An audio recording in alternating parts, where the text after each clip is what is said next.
voltar lá no Antigo Testamento, em 1 Crônicas, capítulo 21.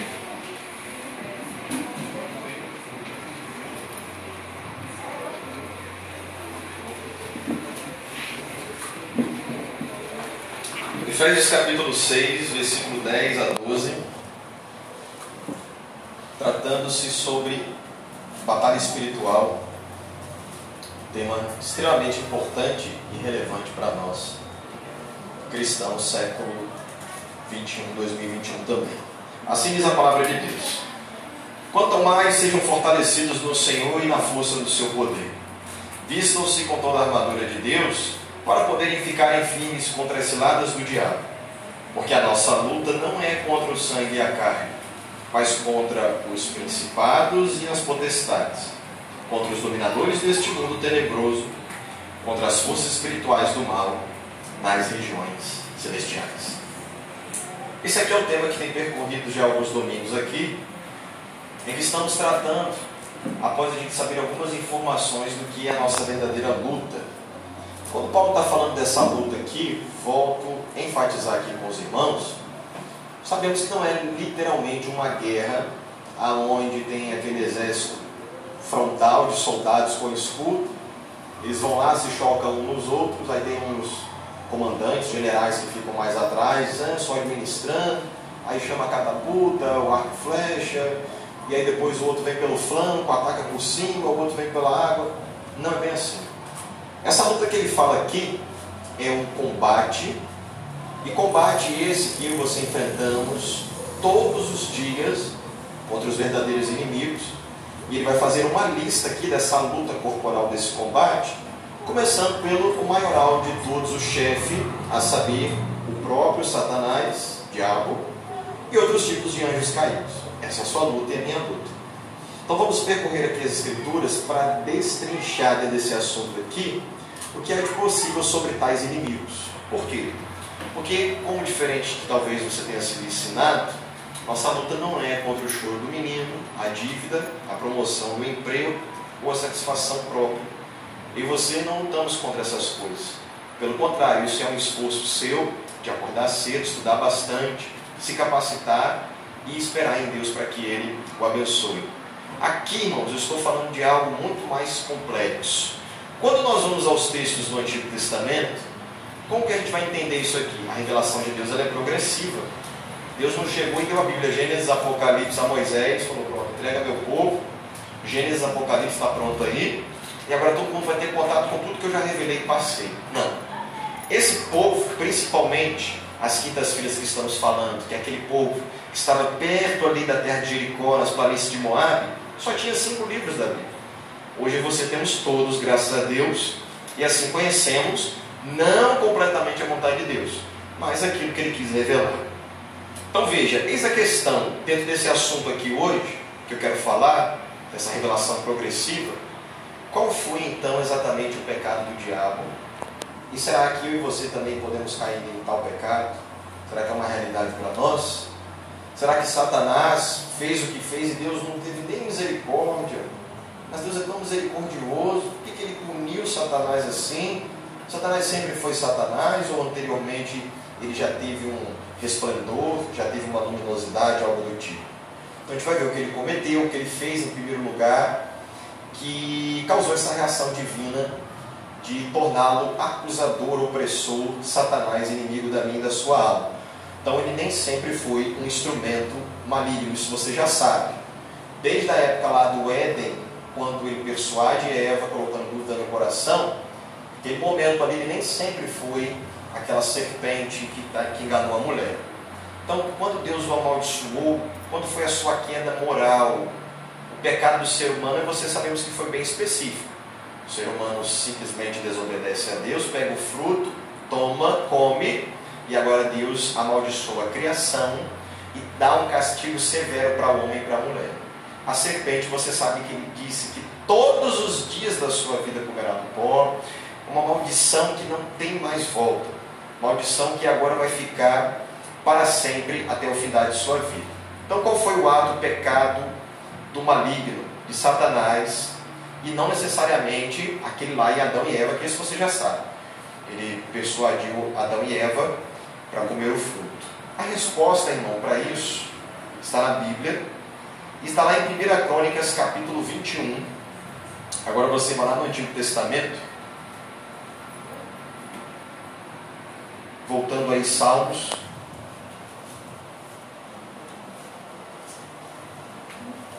Pode voltar Jó, Neemias, aí você vai achar aí 1 e 2 Crônicas. 1 Crônicas, capítulo 21, versículo 1 a 12. Lembrando, irmãos, que esse título Satanás aqui no Antigo Testamento, ele é usado em pouquíssimas passagens e de forma bem rara. Ele só aparece aqui no livro de Crônicas, em Jó, e uma passagem que a gente vai ver em outro domingo, não hoje, lá no livro de Zacarias. O Novo Testamento já tem bastante relato sobre ele. Aqui no Antigo, somente essas 3 passagens de forma explícita. Vamos ler aí juntos 1 Crônicas 21, do 1 ao 12 inicialmente. Diz assim a palavra de Deus: Então Satanás se levantou contra Israel e incitou a Davi a levantar o censo de Israel. Davi disse a Joabe e aos chefes do povo: Vão e levantem o censo de Israel, desde Beceba até Dan, e tragam-me a apuração, para que eu saiba o seu número. Então Joabe disse: Que o Senhor, seu Deus, multiplique este povo 100 vezes mais. No entanto, meu rei e Senhor, não são todos eles servos de meu Senhor? Por que meu Senhor requer isso? Por que trazer assim culpa sobre Israel? Versículo 4. Porém, a palavra do rei prevaleceu contra Joabe. Então Joabe saiu e percorreu todo Israel. Depois voltou para Jerusalém.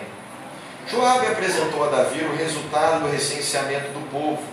Havia em Israel 1.100.000 homens que puxavam da espada.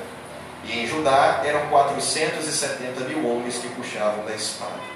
Porém os de Levi e Benjamim não foram contados entre eles, porque a ordem do rei foi abominável a Joabe. Tudo isso desagradou a Deus, e por isso ele castigou Israel. Então Davi se dirigiu a Deus dizendo: Cometi um pecado grande ao fazer tal coisa, mas agora peço-te que me perdoes a iniquidade do teu servo, porque fiz uma grande loucura. Então o Senhor falou a Gade, o vidente de Davi, dizendo: Vai e diga a Davi, assim diz o Senhor. Ele oferece 3 opções. Escolha uma delas para que eu execute contra você. Gade foi falar com Davi e lhe disse: Assim diz o Senhor, escolha o que você quer. Ou 3 anos de fome, ou que por 3 meses você seja consumido diante dos seus adversários, sendo alcançado pela espada dos seus inimigos, ou que por 3 dias a espada do Senhor, isto é, a peste na terra, e o anjo do Senhor causem destruição em todos os territórios de Israel. Diga agora que resposta devo dar ao que me enviou. Até aqui. Então veja, irmãos, o objetivo aqui de Davi, você vai entender já já o que aconteceu aqui. O objetivo dele inicial era contar a força do seu exército. Simples. Algo que talvez a gente faria com muita facilidade. Por que Davi está querendo botar o seu exército aqui? Onde é que ele chegou? Qual é o seu objetivo? Você que já leu Crônicas, se não leu, eu vou lhe falar agora, capítulo 20, Davi vai ter pelo menos aí 4 grandes vitórias sobre alguns povos daquela região. E dentre esses 4, havia também algumas raças de gigantes. Então, o seu ego estava bem alto, a sua motivação, a sua alegria, o seu senso de vitória, de poder, estava altamente elevado. Não era simples seres humanos, gigantes também estavam ali no meio. Então ele vem de 4 vitórias seguidas, viu, irmão? E não foi, pode-se dizer que foi por nocaute, tá? Porque a coisa foi séria. Entrou lá, acabou com tudo.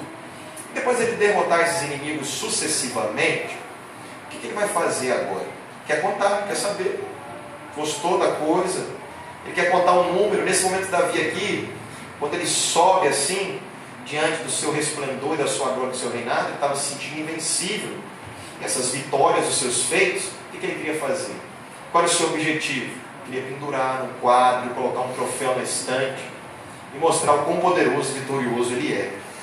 Aí eu pergunto para os irmãos, qual seria a atitude correta de um cristão em relação a vitórias, principalmente sobre guerras entre seres humanos, nesse caso aqui?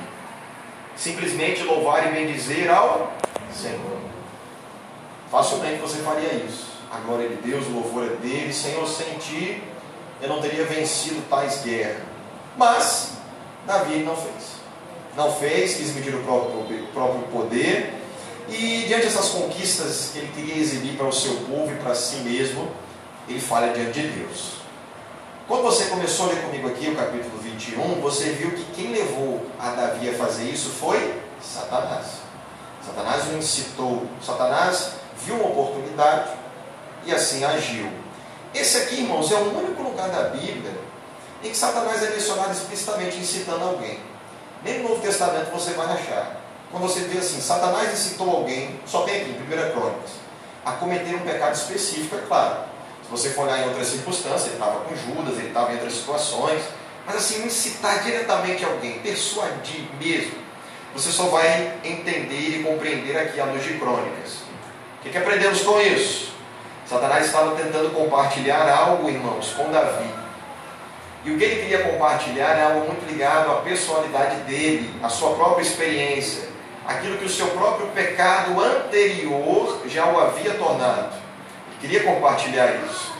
Quando a Bíblia aponta para esse pecado aqui, o nome dele é soberba, orgulho. Esse é o pecado que percorreu ele. Olha essa situação interessante. Eu ainda não vou para o Novo Testamento, vai ser em alguns outros domingos, vou ficar aqui no Antigo. Mas veja o que Paulo vai dizer a Timóteo sobre as qualificações do bispo e do diácono, um assunto nem tão relevante aqui, nesse momento. Mas ele vai vetar uma coisa, ele vai dizer, o bispo e o diácono tem que ser marido de uma mulher só, governar bem o seu próprio lar, mandado ao vinho. Ele vai dizer coisas que ele tem que ser, mas ele veta uma só, uma ele veta, uma ele corta. 1 Timóteo 3,6 ele diz assim, que o bispo não seja neófito. Neófito é o recém-convertido, poucos dias de cristão, está caminhando agora com Deus, chegou agora. Bispo, pastor, líder, está aqui na frente, coordenando o rebanho. Por que Paulo fala isso para Timóteo? A única coisa que ele veta sobre bispo. Por quê? Está aqui no versículo 6. Para não acontecer que ele fique cheio de orgulho, de soberba, para que ele não se ensoberba, algumas traduções vai dizer. Aí você diz, para mim não está dizendo nada. Olha o final do versículo. Para que ele não fique cheio de orgulho, ou se ensoberba, e incorra na condenação do diabo. O que é que incorreu a condenação do diabo à luz de 1 Timóteo 3,6? A soberba e o orgulho. Exatamente a mesma coisa. Por mais que a gente ache algo simples, quantas vezes eu já me senti orgulhoso, cheio de soberba. Irmãos, você nunca foi consumido completamente por isso, como Davi foi e o próprio Satanás. A gente vacila, a gente desliza, a gente já comete isso aqui no dia a dia. Principalmente quando você tem uma habilidade de destaque, uma voz legal, uma aparência legal, quando você está ganhando muito dinheiro, isso é comum. Nesse caso aqui foi algo muito mais extremo. Resumindo, foi exatamente a mesma coisa com Davi, o que aconteceu com Satanás. Satanás ele incita Davi a contar o número do seu exército, isso está claro para nós. Mas a reação de Deus é que mostra como que isso é sério. Por quê? Davi, como qualquer servo, como eu e você, Senhor me perdoe, eu não devia ter contado nesse povo, onde é que eu estava com a minha cabeça? O que é que Deus misericordioso, um Deus perdoador faria? Está desculpado, meu filho. Está tudo ok. A sua sinceridade, a sua confissão foi importante. Vá em paz. Mas não, Deus falou assim, você vai ter que escolher uma punição, não tem perdão. Mas Senhor, não tem perdão. Ou vai ser fome, ou vai cair na mão dos homens, ou eu vou pesar a mão sobre você. E a gente sabe das três quais Davi escolheu. Ele escolhe cair na mão de Deus, porque ele sabia, dizia consigo mesmo, que cair na mão dos homens, os homens não têm misericórdia. E ele sabia que Deus é um Deus misericordioso, já os homens não. O que aconteceu então? Deus manda um anjo. Esse anjo vem e dizima Israel de uma forma terrível em 3 dias, a ponto dele se aproximar da cidade com a espada desembainhada para destruir Jerusalém. Aí o Deus misericordioso age. Deus fala, não, chega. O anjo pega e coloca a espada na bainha de novo, porque ele já estava descendo para finalizar com o povo mesmo. Teve muitas mortes, foi algo bastante terrível, mas o ponto aqui que eu quero falar com os irmãos é que não foi só isso que acontece. Satanás, diante desse pecado de soberba e orgulho, ele não teve perdão. Isso muito antes do Éden. Vamos ver à luz de alguns outros textos aqui. Davi, ele teve perdão. Teve perdão no sentido de que a consequência ficou pesadíssima, ficou para ele. Os homens, Deus, de uma certa forma, perdoa diante desse pecado. Então ele é orientado pelo profeta a fazer um sacrifício, ele é orientado a fazer um holocausto, não é aquele lá que aconteceu na Segunda Guerra Corrida, não. O termo holocausto, irmãos, está muito mais ligado aqui a sangrar um animal e colocar ele no fogo. Isso aqui é algo criado por Deus. O nome que foi dado lá no holocausto não tem nada a ver com o verdadeiro. Então Davi oferece um sacrifício, ele compra um terreno, um lugar, compra os animais também, e assim apazigua a ira de Deus sobre a cidade. O anjo põe a espada na bainha e recua pela misericórdia de Deus. Mas você vê que não houve perdão, teve que assumir mesmo o castigo. Por que Deus agia, irmãos, ou age dessa forma mais radical aqui com esse pecado? Vai dizer assim, nossa, mas tem coisa mais séria do que orgulho. Talvez matar alguém, talvez serial killer, algo mais pesado. Por que soberba e orgulho Deus agiu de forma tão estrondosa? Irmãos, esse pecado aqui, a história por detrás dele, essa situação aqui que incitou a Davi a cometer esse pecado da soberba, o orgulho aqui, é algo muito mais complexo e vem de antes. Isso aqui é uma história que já vem lá desde o próprio Satanás com Deus. É por isso que Deus age de forma tão dura e radical contra Davi. Porque Davi foi aos pés do Senhor e falou: Senhor, eu cometi um erro, tende misericórdia, não age assim comigo. O profeta chega, o vidente, Gade, fala: Davi, escolhe logo aí, porque aquele que me enviou quer saber. Davi, você vê que ele entendeu que a coisa foi séria, que ele nem ficou clamando mais por perdão, né? Escolheu a sua punição e foi muito severo. Veja que para Satanás aqui nessa situação não há qualquer tipo de redenção. Davi se arrependeu, comprou um terreno, comprou alguns animais, ofereceu um sacrifício, Deus o perdoou. Então Satanás também tem essa oportunidade? Não. Deus diz para ele todos os dias da sua vida, lá em Gênesis capítulo 3. Mas os homens aqui, eles podem, e nós aprendemos isso aqui, que orgulho e soberba, Deus perdoa. Então veja, qual foi o pecado do diabo? Esse mesmo pecado aqui de Davi, da soberba, do orgulho. O ser angelical, titulado como Satanás aqui, ele comete esse mesmo pecado. Em algum momento antes do Éden, no Éden ele já estava intitulado. Duas outras grandes passagens no Antigo Testamento, que eu quero ver com você aí, lá em Isaías 14, vai mostrar de forma indireta como que se deve ser lidas, como que deve ser compreendida também aqui com cautela, tá, irmãos? Não vamos com sede ao pote muito aqui não, mas você vai ver comigo.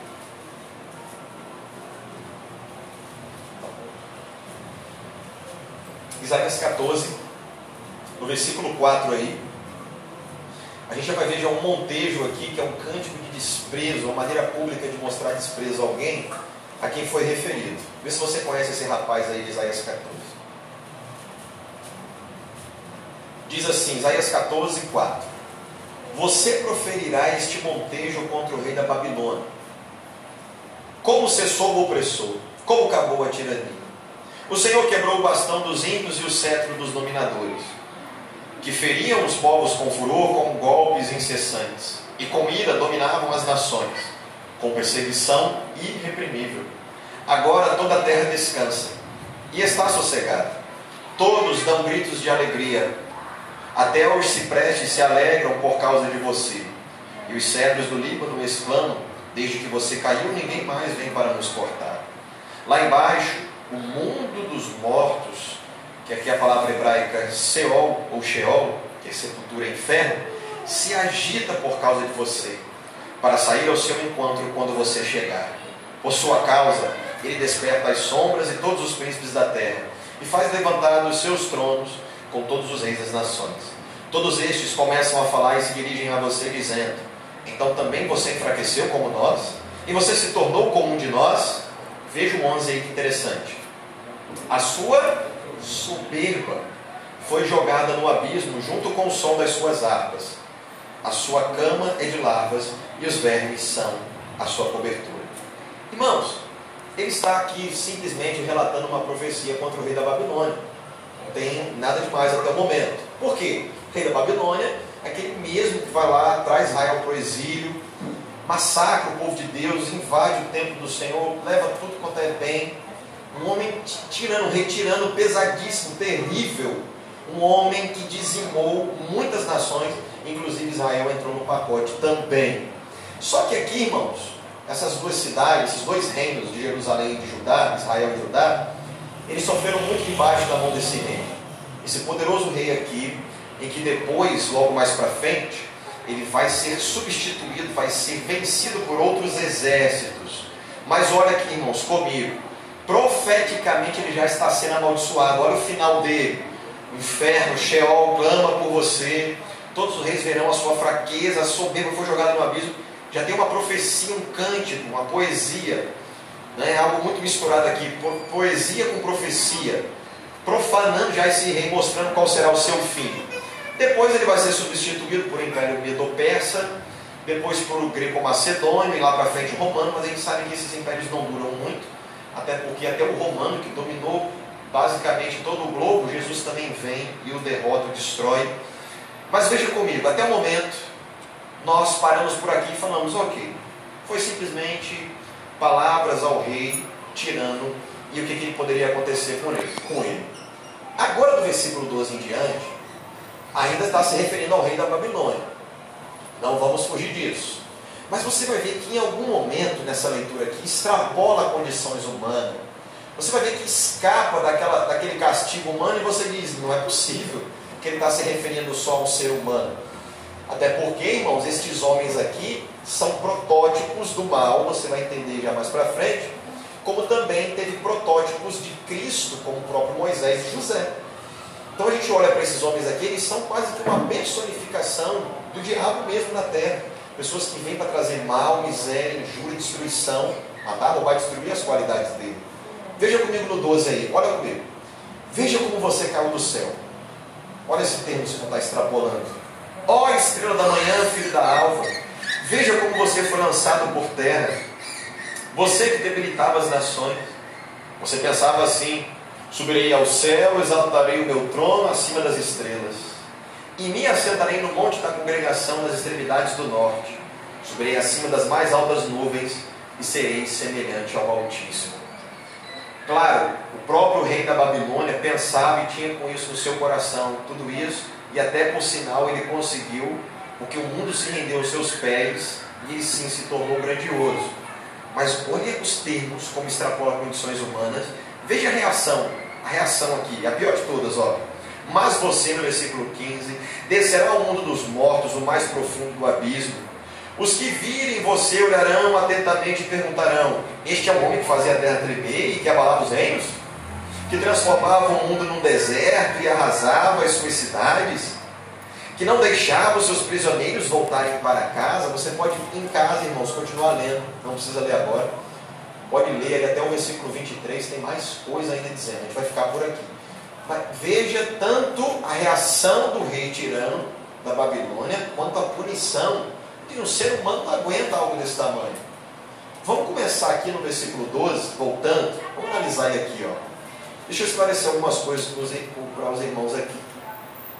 Quando ele vai dizer assim, ó, veja como você caiu do céu a estrela da manhã. Filho da alva, veja como você foi lançado por terra, e aí vai.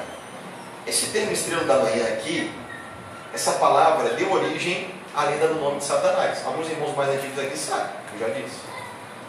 Satanás tem um nome muito famoso aí, tem até uma série dele na Netflix. Que nome é esse? Lúcifer. Mas não era para estar Lúcifer aí? Mas está a estrela da manhã.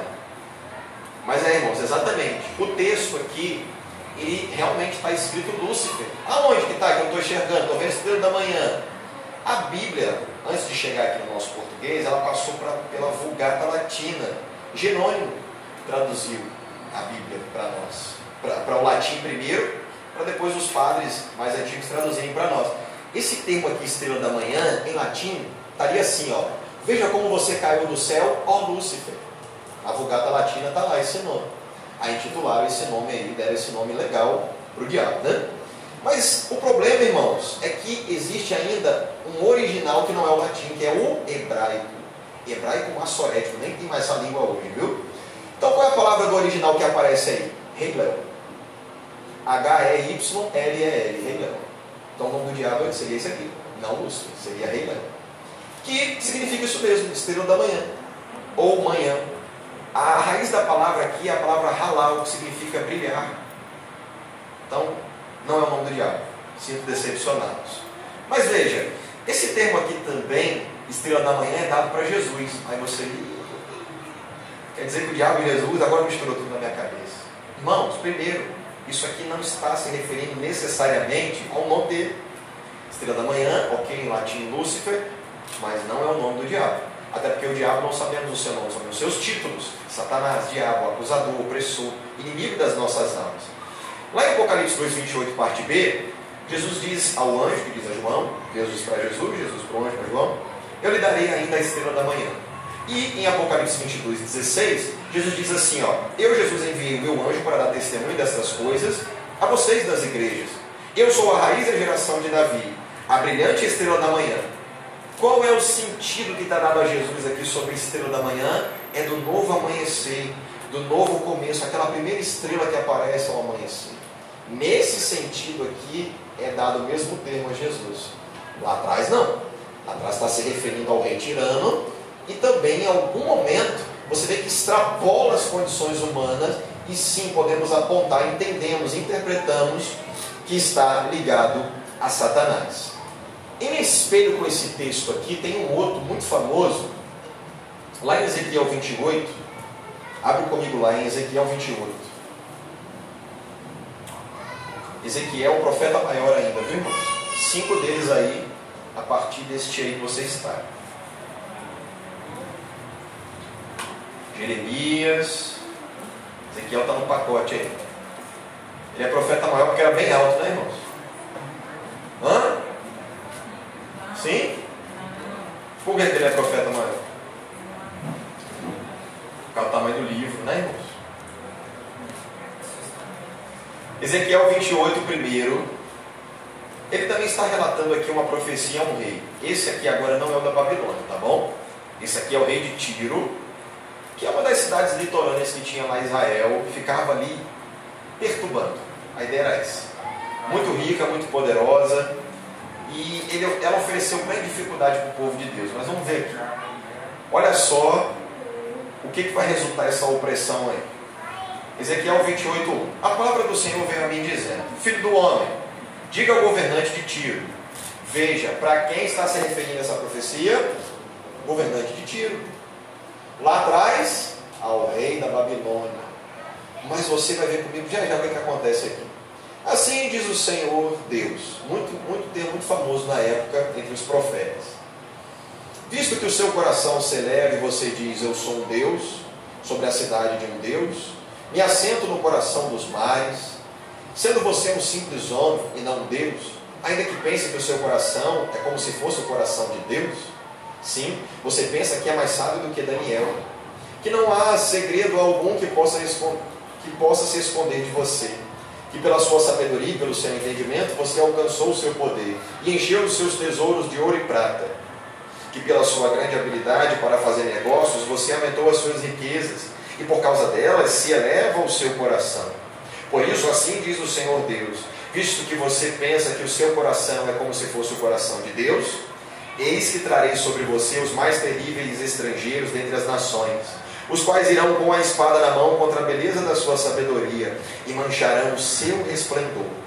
Eles farão com que você desça a cova e você sofrerá morte violenta no coração dos mares. Será que você ainda vai dizer que é Deus? Quando estiver diante daquele que o matará, pois ficará claro que você é um simples homem e não Deus, quando estiver nas mãos daqueles que o matarão. Você terá uma morte terrível nas mãos de estrangeiros, porque eu falei, diz o Senhor. Até aqui nada muito estranho, né? Só um homem querendo ser como Deus, muito poderoso e rico, por sinal. Veja que a punição para esse homem aqui é um homem que, ser mortal como eu e você, cheio de orgulho, de soberba, muito poderoso e rico, tinha o que queria, estava sendo vitorioso nas batalhas, estava importunando Israel naquela época e Judá, os reinos divididos, mas o mero mortal, a coisa vai ficar feia para ele, e você vai ver comigo também, a partir do 11, que extrapola, irmãos. é para ele, foi para ele, mas você vai ver que quem está por detrás dele é que verdadeiramente está se referindo. Veja aí no 11. A palavra do Senhor veio a mim dizendo: Filho do homem, faça uma lamentação sobre o rei de Tiro e diga-lhe: assim diz o Senhor Deus, você era modelo da perfeição. Olha a coisa mudando. Cheio de sabedoria e perfeito em... Você estava no Éden. Como é que a coisa está extrapolando? Jardim de Deus. E se cobria de todas as pedras preciosas: sárdio, topázio, diamante, berilo, ônix, jaspe, safira, carbunco e esmeralda. Os seus engastes e ornamentos eram feitos de ouro e foram preparados no dia em que você foi criado. Você era um querubim da guarda, que foi ungido. Eu o estabeleci. Deus o estabeleceu. Deus deu esse resplendor, essa glória, esse brilho, essa singularidade, essa perfeição a tal querubim. Você permanecia no Monte Santo de Deus e andava no meio das pedras brilhantes. Você era perfeito nos seus caminhos, desde o dia em que foi criado, até que achou o que nele? Iniquidade. Na multiplicação do seu comércio, você se encheu de violência e pecou. Por isso, ó querubim da guarda, eu o profanei e lancei fora do monte de Deus, eu o expulsei das pedras brilhantes. Você ficou o que, irmãos? Orgulhoso, soberbo, cheio de si. Olha onde é que está aqui a raiz do problema. Por causa do que ele ficou? Da sua formosura. Corrompeu a sua sabedoria, que é o que sabedoria? Aquilo que você usa do conhecimento adquirido. Por causa do seu resplendor, por isso eu o lancei por terra, eu o coloquei diante dos reis para que o contemplem. Pela multidão das suas iniquidades, pela injustiça do seu comércio, você profanou os seus santuários, por isso fiz sair do meio de você um fogo que o consumiu. Eu reduzi as cinzas sobre a terra aos olhos de todos os que contemplam. Todos os que conhecem entre os povos se espantam por causa de você. Você se tornou objeto de espanso e deixará de existir para sempre. Até aqui, muitas observações a serem feitas, mas veja, irmãos, essa mesma lembrança do Éden te traz alguma coisa?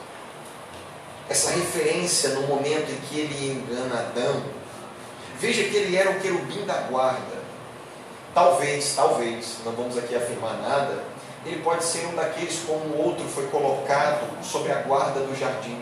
Quando Deus expulsa Adão e Eva, para que ele não entre mais, eles ficaram na região do Éden, mas o jardim em particular, o que foi feito? Deus coloca um querubim com uma espada flamejante para que eles não entrem mais e comam do fruto da árvore da vida. Olha que ele está dizendo aqui, ele era um querubim da guarda. Claro, um destaque muito maior, uma hierarquia muito maior do que qualquer outro anjo. Ele tinha um destaque aqui, irmãos, em que Deus, o próprio Deus, investiu autoridade sobre ele.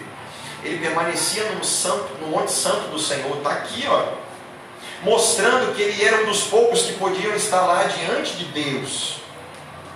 Quando diz lá no versículo 15, você era perfeito nos seus caminhos. Só que o que foi achado nele, irmãos? Iniquidade. 17 responde que iniquidade foi essa. Orgulho por causa da formosura, orgulho por causa do seu resplendor. Ele achou que poderia seguir só a partir daquele momento. Claro, tudo isso aqui está se referindo ao rei de Tiro, mas extrapola as condições humanas, e a igreja, ao longo da história, veio aceitando que sim, se referencia a Satanás.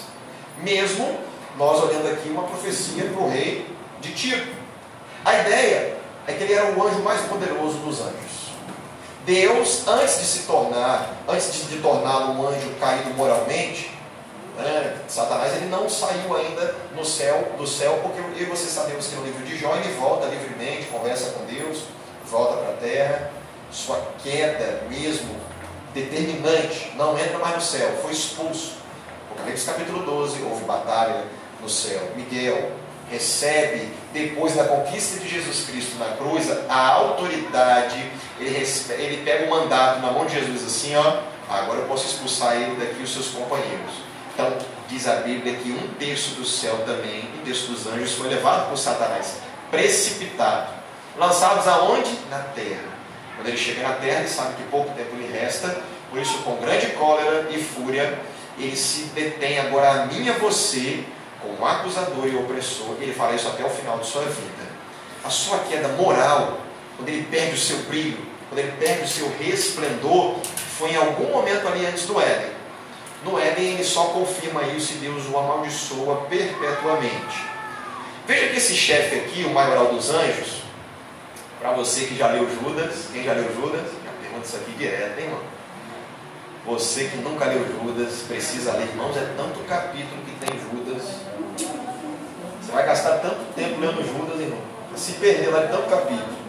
Ou capítulo não, versículo. Tem nem um capítulo, é só versículo. Tem uma situação interessante lá, em que Satanás disputa o corpo de Moisés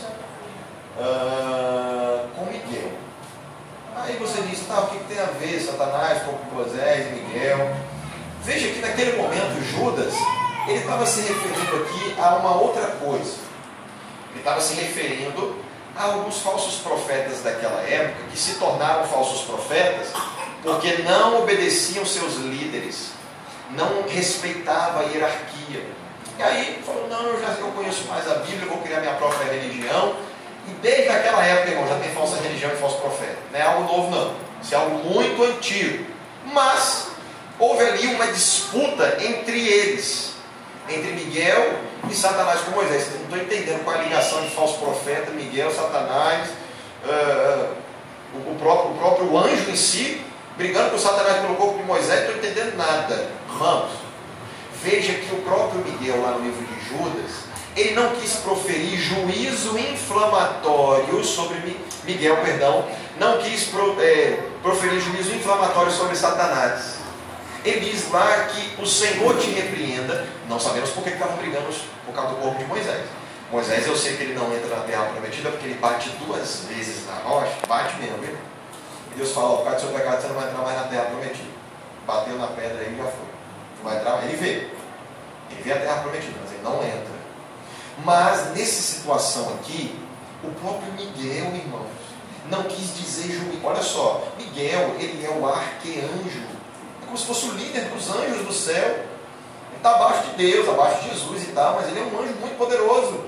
Nem ele quis dizer, proferir juízo inflamatório sobre Satanás. Entendendo e respeitando que provavelmente, em algum tempo antigo, não naquele momento mais, Satanás ou era do mesmo nível dele ou superior. Os anjos respeitam a ordem da criação, essa hierarquia. Então ele não profere juízo inflamatório contra Satanás. O que eu aprendo com isso? Que sim, provavelmente Satanás era superior a Miguel. E era, por assim dizer. Ou era do mesmo nível. Vamos entender que dentro de uma criação aqui ele tinha um resplendor maior. Ele foi rebaixado devido ao seu pecado, seu orgulho. E de alguma forma que não podemos entender, Miguel também assumiu esse cargo de arcanjo. É o único arcanjo da Bíblia que tem Miguel. Você vai achar outro. Tem Gabriel, que é o mensageiro, um anjo como os demais. Mas Miguel é um arcanjo, líder dos anjos. Satanás ele leva também 1/3 do céu, e esse é o número do seu exército. Leva 1/3, irmãos. Imagina a quantidade que não foi com ele. 2/3 ficaram com Deus. 1/3 foi precipitado com ele. O que eu concluo disso tudo? Esse é o inimigo. Esse é o inimigo e essa é a nossa luta, a nossa batalha corporal. Então ele levou 1/3 do céu, Deus ficou com 2/3, e vai ter a batalha do Armagedon, escudo, espada, tiro, fuzil. Não. Infelizmente, se decepcionar. Mas, o que é essa guerra então, essa luta? Já que tem uma luta, uma batalha, é uma batalha corpo a corpo, uma luta individual.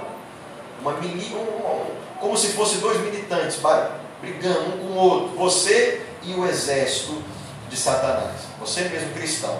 Aí você pode pensar, mas como é que eu vou enfrentar seres espirituais?